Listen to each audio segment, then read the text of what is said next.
Hey, this is Suzanne Titkemeyer from No Longer Quivering, and I'm still laughing today. I had to make a video after last night's shocking, the Larry incident. Those of you that read NLQ know that every now and then I will cover Larry Solomon, the very hairy man who lives in a rabbit's warren in Michigan somewhere. Larry has his own website called Biblical Gender Roles.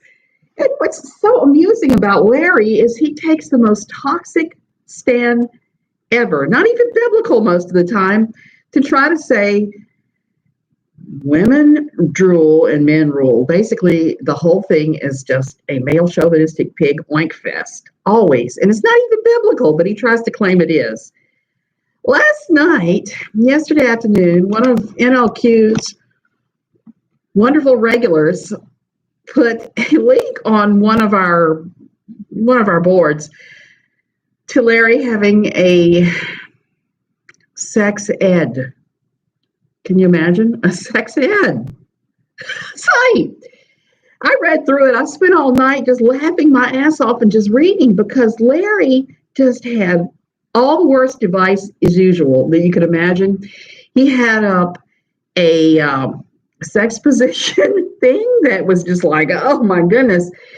And it wasn't even anything what I would consider exotic. I would think that everything on that list was pretty normal, I would guess. I don't know. What am I know? I'm old. I've had a lot of sex with my husband, and that list, no. No. This senior citizen has done more positions than that. Anyway, long story short about Larry's stuff, it's mostly stuff from his site, Biblical Gender Roles. It's called Biblical Sexology is the name of the site. It's pretty vile. And he's got 5 articles that have to do with polygamy. Larry thinks polygamy is awesome. Don't know why he's not living in polygamy. I'm guessing the wife has said no a bunch of times.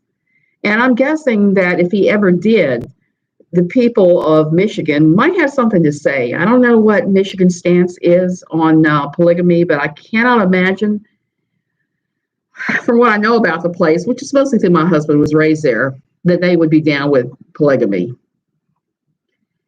Larry, you just need to move to Utah or Mexico or wherever and start your own dumb little cult where you can demand all the BJs you want. You can have all the crazy sex you want without pleasuring a woman. That was the thing that struck me the most about the website. It was all Larry getting off without explaining how to have a fun time for the woman. And Larry, let me tell you, that is why you cannot get women in bed. That is why your wives have never wanted to have sex with you. If you do not pleasure the woman while you're having sex, you're not going to have much in the way of sex. You're going to be living in a sexless existence, which is what it looks like you're living in. Frankly, before all of this, I only thought that Larry had been masturbating anyway, and which he does self-justifies on the site, which is kind of funny. And or visiting random ladies of the night. That was the only thing I could think of, because obviously, as much as he talks about sex, there's an old saying, those that talk about it don't do it. And it's like those who, so clearly he's getting very little sex. Clearly he never needs to get sex if he doesn't know how to pleasure a woman to make it happen. And he needs to do us all a favor and cut off the Mr. Inchworm, I think, at this point, because he's just getting ridiculous. And he seems to think that all these letters he gets about sex are real. Larry, to quote Joe Gatto from Practical Jokers, all those letters Larry gets, many of them are catfishing attempts. And I know, because I know a number of people who have done that. And he thinks they're honest to God real, and sometimes answers them, which is really amusing. Larry, you're just a failure on every level. I wish I could buy you a sex manual and send it to you and show you exactly how wonderful good sex actually is for everyone involved. And good sex is any sex where there's consent. Consent and you're not using animals or small children. Oh, now I'm gonna have to go have a cup of coffee to get over this. I just can't stop laughing. I laughed so much last night. I swear I pulled stomach muscles. I started feeling like I was pulling stomach muscles. I got to go lay down or something. This is just too much for me. Y'all have a good day.